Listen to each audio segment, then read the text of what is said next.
హరే కృష్ణ. ఈ Sunday school ISKCON తరపున జరిగేటువంటి కార్యక్రమానికి మీ పిల్లలందరినీ కూడా జాయిన్ చేసిన దానికి పేరెంట్స్ నేను అభినందిస్తూ ఉన్నాను. మహాభారతంలో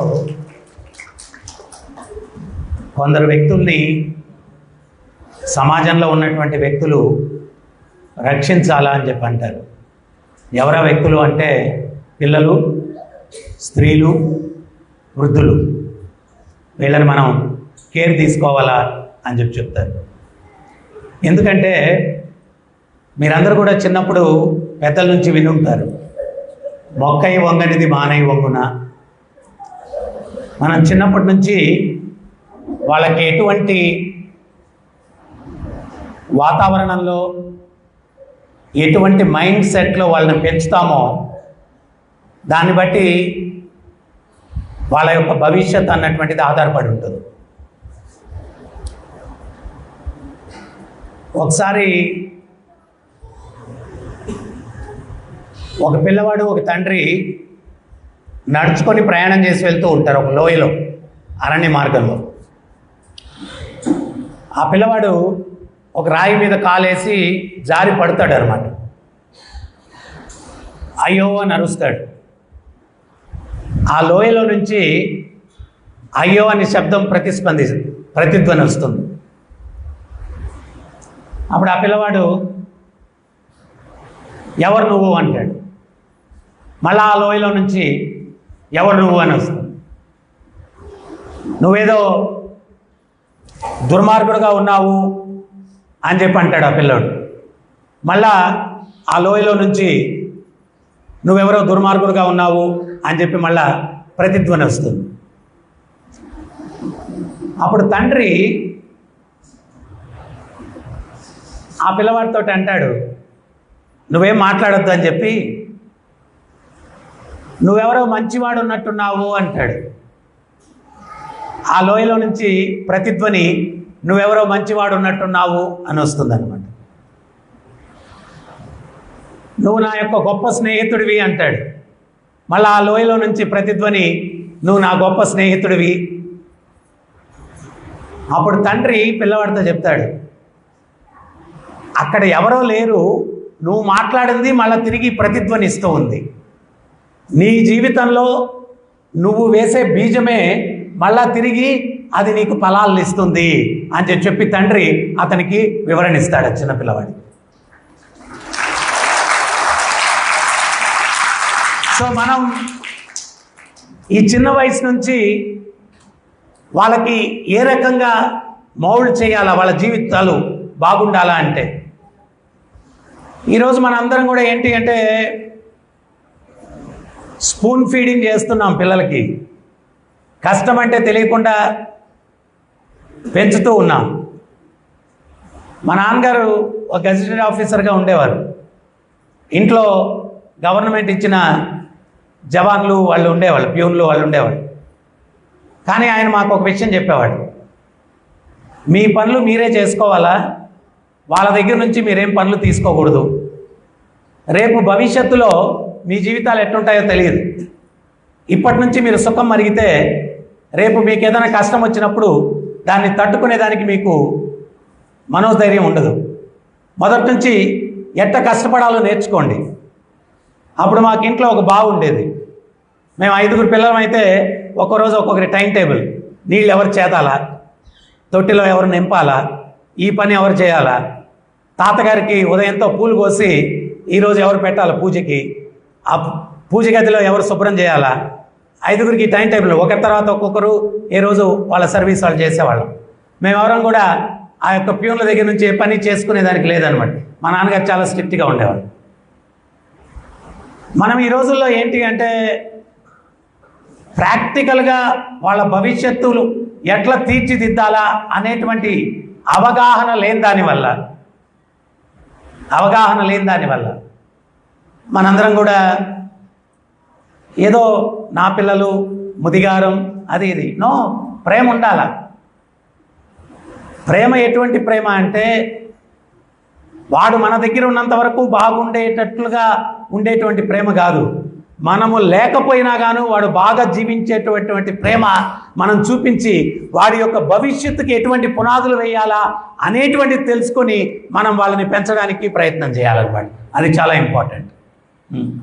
అందుకనే స్వామి ప్రభుపాదులు వారు చెప్పారు, ఈ స్టూడెంట్ దశ అన్నటువంటిది, విద్యార్థి దశ అన్నటువంటిది జీవితానికి ఫౌండేషన్ లాగా.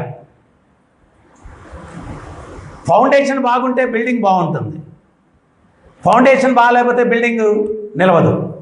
సో ఇప్పుడు వాళ్ళని మనం ఏ రకమైనటువంటి ఫౌండేషన్ వేస్తాము అంటే అది కూడా ప్రేమగానే వాళ్ళతో డీల్ చేయాలి.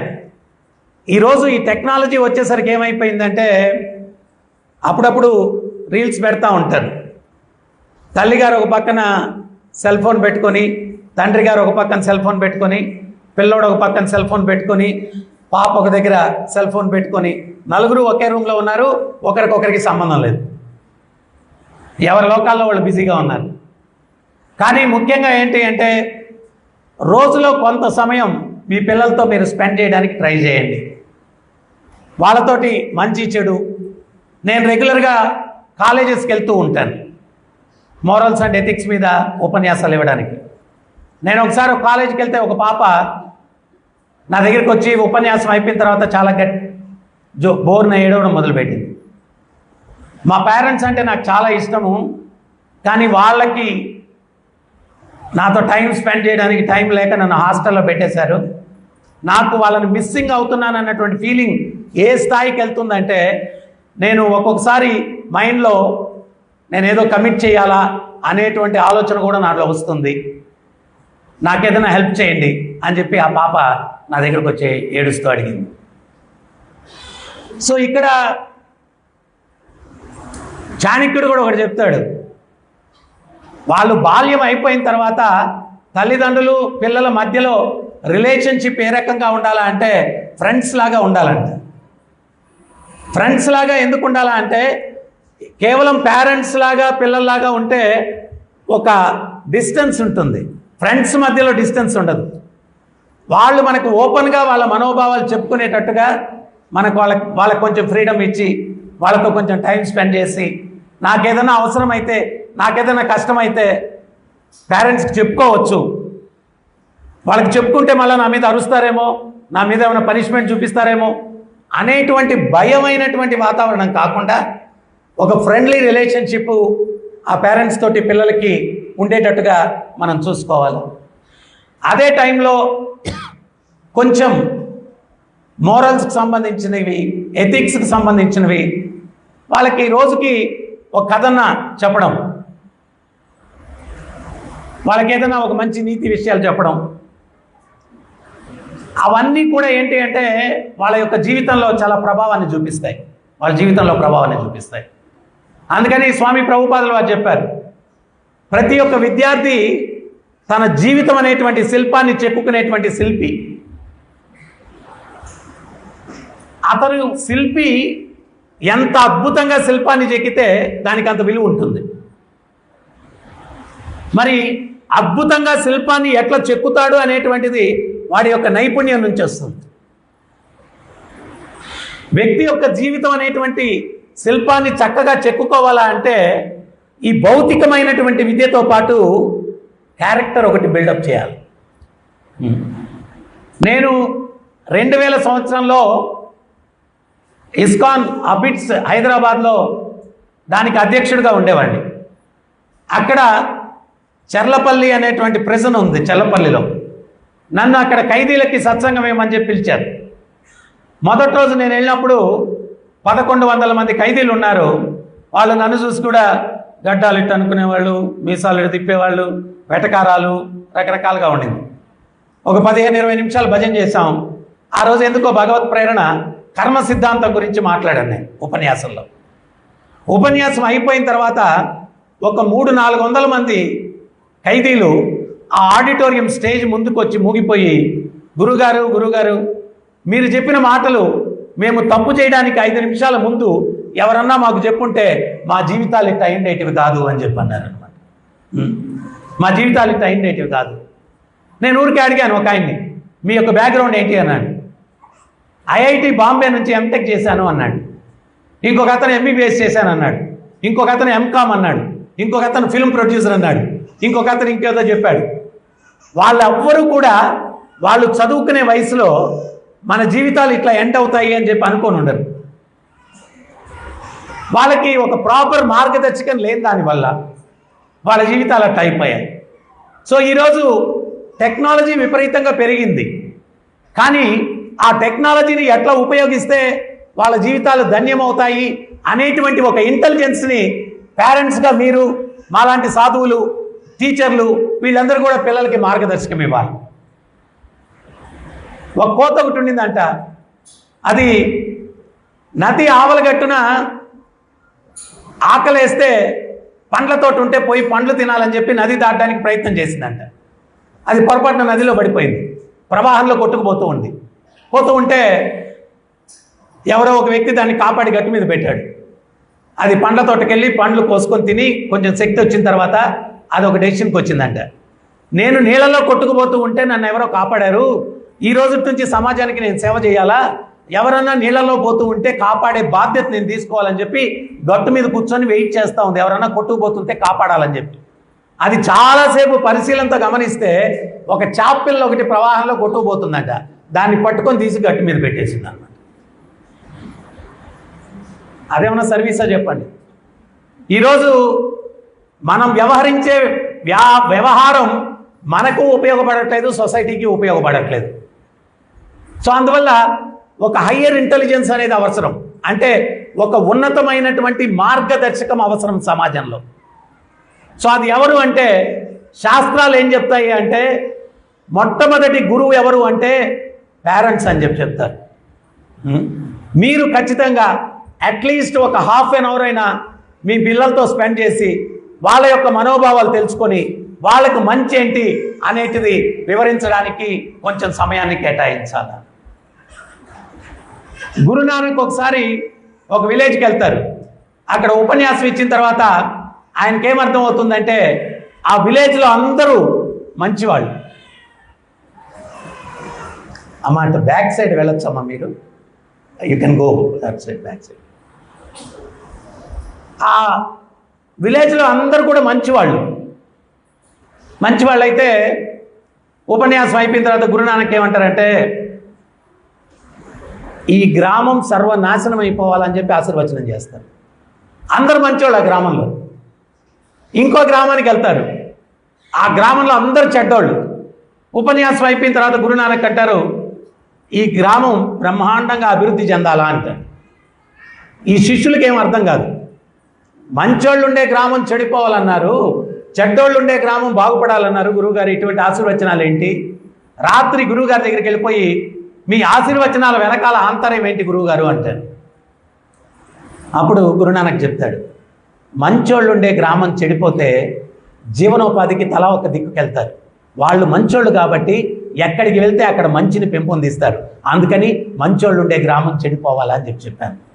అదే చెడ్డోళ్ళు ఉండే గ్రామం చెడిపోతే వాళ్ళు తలా ఒక దిక్కుకెళ్తారు. వాళ్ళు ఎక్కడికి వెళ్తే అక్కడ నాశనం చేసేస్తారు.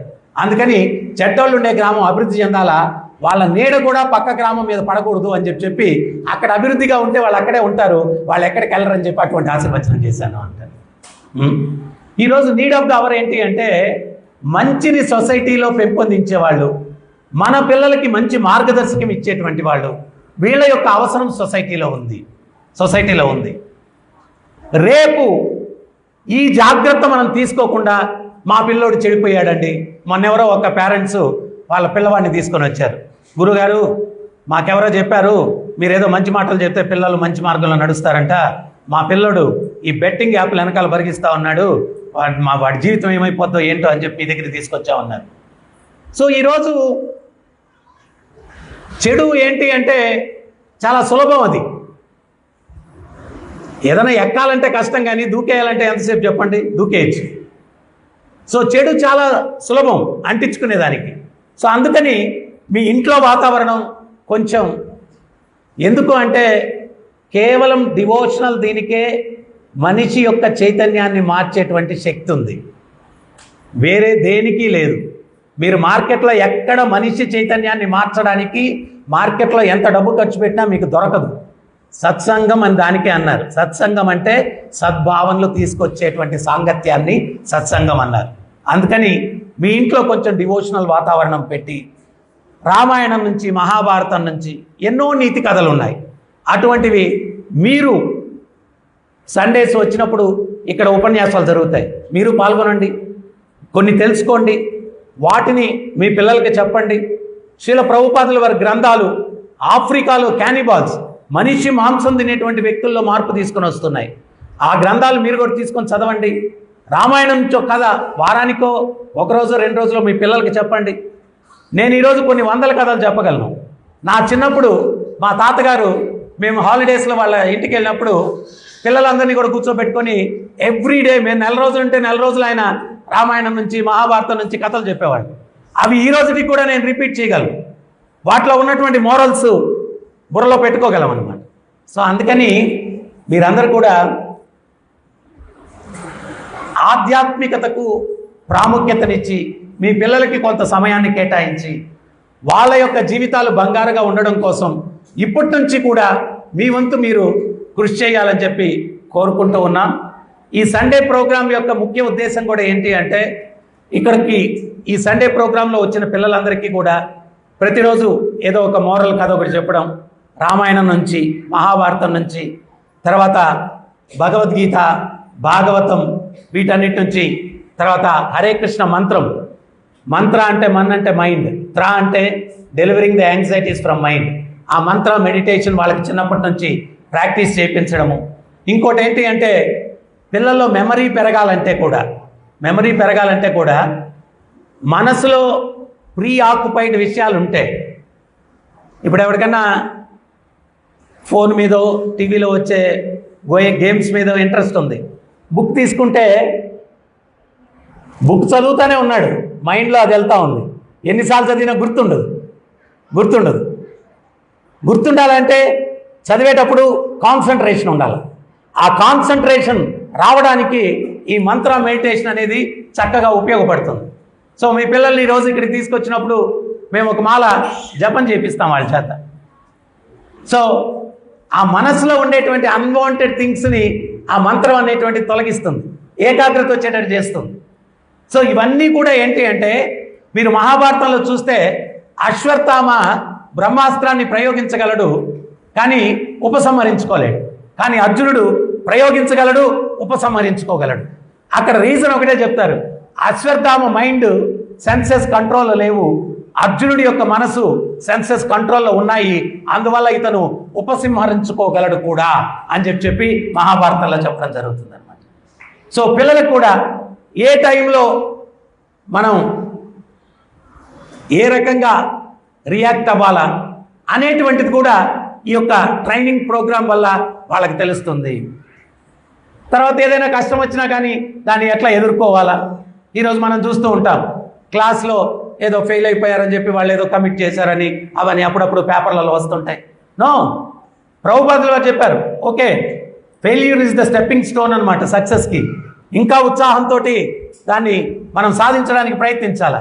ఇస్కాన్ సంస్థాపకాచార్యులకి 20 సంవత్సరాల వయసులో వాళ్ళ గురువు గారు చెప్పారు, అమెరికాకి వెళ్ళి ఈ సనాతన ధర్మాన్ని ప్రచారం చేస్తే ప్రపంచమంతా దీన్ని అనుసరిస్తారని. 20 ఇయర్స్ అప్పుడు చెప్తే ఆయన 68 ఇయర్స్ అప్పుడు సాధించారు. అది అంటే దగ్గర 48 ఇయర్స్ ఆయన ట్రై చేస్తూనే ఉన్నారు, పట్టు వదలలేదు. మొన్న ఈ ఆర్ట్ ఆఫ్ లివింగ్ రవిశంకర్ గారు ప్రభుపాదుల వారిని అప్రిషియేట్ చేస్తూ చెప్పారు, పట్టుదల అంటే స్వామి ప్రభుపాదుల వారి లాగా ఉండాలా. ఎందువల్ల అంటే ఆయన చిన్నప్పుడు ఎప్పుడో వాళ్ళ గురువు గారు ఆజ్ఞాపిస్తే 68 సంవత్సరాలు వచ్చేంత వరకు పట్టు వదలలేదు. మన వాళ్ళు విద్యార్థులు ఏదన్నా ఒకటి సాధించలేకపోతే డిసప్పాయింట్ అయిపోతారు. ఆయన డిసప్పాయింట్మెంట్ 68 సంవత్సరాలు వచ్చేంత వరకు కలగలేదు. ఆయన గట్టిగా పట్టుదలతో సాధించి వాళ్ళ గురువు చెప్పింది 68 సంవత్సరాల వయసులో సాధించారు. నిజమైనటువంటి యూత్ ఐకాన్ ఎవరు అంటే స్వామి ప్రభుపాదుల వారు అని చెప్పి రవిశంకర్ గారు మాట స్పీచ్ చేశారు. సో మనం ఏదన్నా అపజయం వస్తే నిరుత్సాహపడిపోయి ఏదో నిర్ణయాలు తీసుకోవడం అటువంటివి కాకుండా ధైర్యంగా ఉండేటట్టు, ఆత్మ నిగ్రహం ఉండేటట్టు, మనో నిగ్రహం ఉండేటట్టు, ఇవన్నిటికీ కూడా ఈ పిల్లలకి ఈ యొక్క సండే స్కూల్ కార్యక్రమం అన్నటువంటిది అది ఉపయోగపడుతుందన్నమాట. మీ అందరినీ నేను అప్రిషియేట్ చేస్తూ ఉన్నాను. మీరు ఈ యొక్క ప్రోగ్రామ్కి మీ పిల్లల్ని జాయిన్ చేయడం, అదే కాకుండా మేము ఇక్కడ నేర్పించింది కొంచెం ఏదో హోంవర్క్ కూడా ఇవ్వడం జరుగుతుంది. ఈ శ్లోకాలు అవి కొంచెం నేర్చుకురండి నాయనా అని వాటిని కూడా మీరు ఎంకరేజ్ చేయండి. తర్వాత ఇక్కడ డ్రామాస్ వేయడానికి కూడా వాళ్ళకి అవకాశం ఉంటుంది. రకరకాల అంటే అన్ని స్కిల్స్ వాళ్ళలో ఉండేటివి వెలికి తీయడానికి మా వంతు మేము ప్రయత్నం చేస్తాం. మీ సహకారం కూడా ఉంటే ఖచ్చితంగా వాళ్ళ యొక్క జీవితాలు ఒక బంగారు జీవితాలుగా మనం చూసేదానికి అవకాశం ఉంటుందన్నమాట. సో ఏ టైంలో ఏం చెయ్యాలా, ఇప్పుడు మెయిన్ వాళ్ళ యొక్క జీవితాలు సాధించేంత వరకు వాళ్ళ ఫోకస్ అంతా కూడా ఏంటి అంటే ఎడ్యుకేషన్లో బ్రహ్మచారిణిగా దాని మీదే కాన్సన్ట్రేషన్ ఉండాలి. అర్జునుడిని పిలిచాడు, చెట్టు మీద పక్షి ఉంది, ఆ పక్షి కను గుడ్డులో బాణం కొట్టాల, నీకేం కనిపిస్తుందని దుర్యోధనుడిని అడిగాడు. దుర్యోధనుడు చెప్పాడు, నాకు వెనకాల మంచి సీనరీ కనిపిస్తుంది, కొండలు, సెలయేరులు, చెట్లు, సూపర్గా ఉంది సీనరీ అన్నాడు. నువ్వు పనికిరావు, పక్కకు రా అన్నాడు. అర్జునుడిని పిలిచి అడిగాడు, నీకేం కనిపిస్తుంది అన్నాడు. నాకు ఆ పక్షి కనుగుడ్డు తప్పించి ఇంకేం కనిపించట్లేదు అన్నాడు. వీళ్ళకి వాడు ఇప్పుడు డిసైడ్ చేసుకునేది ఇంజనీరింగా, మెడిసినా, లేకపోతే అకౌంట్సా, ఏది ఆర్టా, ఏం డిసైడ్ చేసుకున్నాడో అది సాధించేంత వరకు అర్జునుడికి ఎట్లాగా కనుగుడ్డు తప్పించి సీనరీ ఏం కనిపించలేదో వీడికి కూడా టీవీలు, సెల్ ఫోన్లు, తర్వాత ఆ ప్రోగ్రాంలు ఈ ప్రోగ్రాంలు కనపడకుండా వాడి గోల్ ఏదనుకున్నాడో అదే కనిపించి ఆ గోల్ను సాధించేటట్టుగా తీర్చిదిద్దేటువంటి ఏకాగ్రత ఈ ఆధ్యాత్మిక సండే స్కూల్ ట్రైనింగ్ ద్వారా మీ పిల్లలకు వస్తుందండి. మీ పిల్లలకు వస్తుంది. సో అందువల్ల వాళ్ళని ఎంకరేజ్ చేయండి, మాకు అవకాశం ఇవ్వండి, వాళ్ళ జీవితాలు బంగారుగా ఉండేటట్టుగా మేము ట్రైన్ చేస్తాం, మా వంతు మేము ప్రయత్నం చేస్తాము. సో నేను మిమ్మల్ని అందరినీ హోల్ హార్టెడ్గా పేరెంట్స్ని అప్రిషియేట్ చేస్తున్నాను. ప్రస్తుతం ఉండేటువంటి పరిస్థితుల్లో మీరందరూ కూడా ఇనిషియేటివ్ తీసుకొని ఈ పిల్లల్ని ఈ యొక్క ప్రోగ్రాంలో జాయిన్ చేసిన దానికి, సో మీ యొక్క ఇస్కాన్ మీద ఉన్న భరోసాకి మా వంతు మేము కృషి చేసి వాళ్ళని ఒక అద్భుతమైనటువంటి శిల్పాలుగా తీర్చిదిద్దడానికి మా వంతు మేము ప్రయత్నం చేస్తాం. శిల్పం అద్భుతంగా ఉంటే దాని విలువ పెరుగుతుంది. మనం దాన్ని కొట్టేటప్పుడు రాంగ్గా కొట్టి విరిగిపోయింది అనుకోండి, ఆ విరిగిపోయిన శిల్పానికి విలువ ఉండదు అనమాట. సో అందుకని వాళ్ళ జీవితం అనేటువంటి శిల్పం అద్భుతంగా సుందరంగా తయారయ్యి ఆ శిల్పాన్ని కొంతమంది ఆదర్శంగా తీసుకునేటట్టుగా వీళ్ళ జీవితాలు అన్నటువంటి శిల్పం సుందరంగా తయారయ్యేటట్టుగా మా వంతు మేము ప్రయత్నం చేస్తాం. Hare Krishna. Thank you very much.